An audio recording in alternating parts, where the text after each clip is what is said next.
Ciao, hallo from the Sud Tirol of Italy.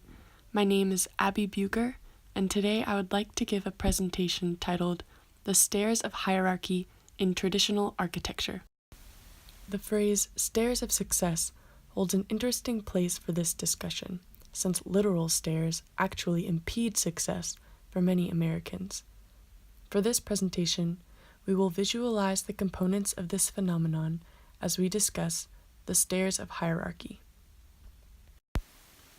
Stair number 1, the history of disability in America. To blaze a new trail of understanding, we must know where we've come.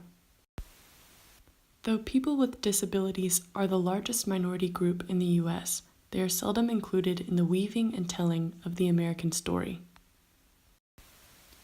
Traditional dispositions towards disability were negative, and if those with a disability were recognized at all, it surrounded the assumptions that their lives were worthless and filled with suffering.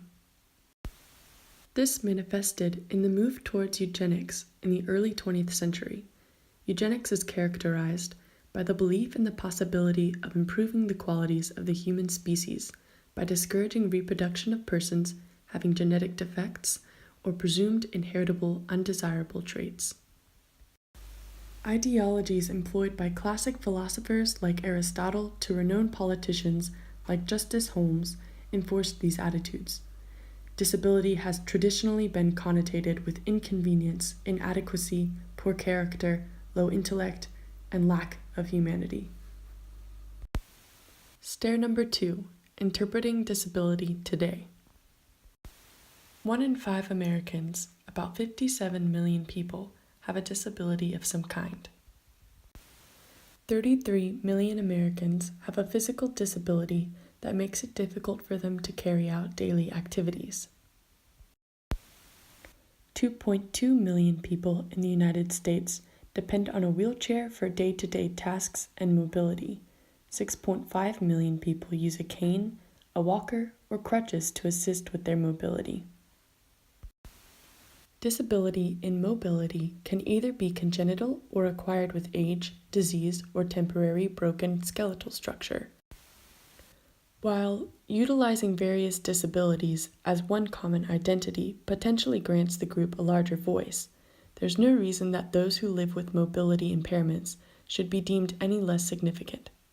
But each day those 2.2 million people with an ambulatory disability leave the comfort of their home, the society they live in tells them they don't belong.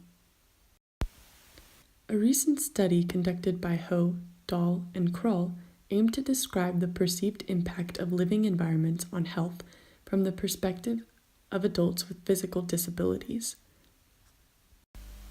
Most participants, especially those living at home, considered the poor accessibility of their living environments to be a major barrier to staying healthy and maintaining independent living and social relationships. Ho points out that there is a deep need to involve people with disabilities in the planning and provision of housing services so that these services become more responsive to their individual needs. Stair number 3, passed legislation. What do we want? ADA. When do we want it? Now. Protesters chanted as they rallied for their rights just under 30 years ago. A movement that emerged in the 1960s, the quintessential moment for advocates of disability rights occurred in the late 80s and early 90s. In 1988, a bill was introduced to the House and Senate that would grant the largest U.S. minority its rights. After a year of being stuck in the wheels of litigation, Americans with disabilities made perhaps one of the most impactful demonstrations on the steps of Capitol Hill. Later deemed the Capitol Crawl, disability rights activists descended on the U.S. Capitol demanding the passage of the Americans with Disabilities Act on March 12, 1990. The American with Disabilities Act finally passed that same year.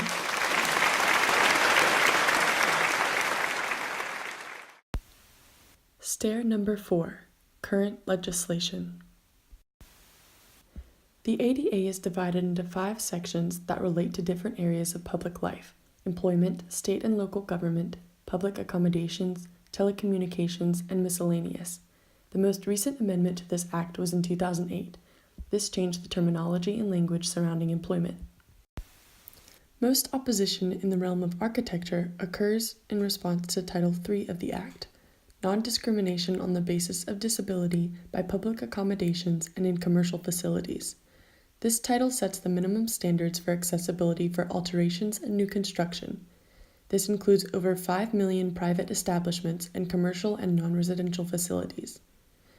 It also requires public accommodations to remove barriers in existing buildings, but accessible facilities require funding.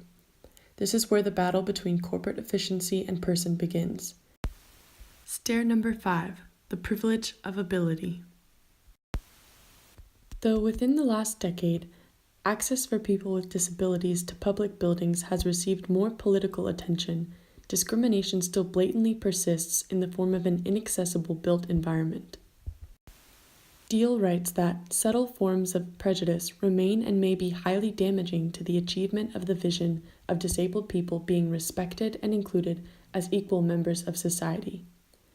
These signs of exclusion, tangible and unspoken, at play in our society, hold heavy ethical implications.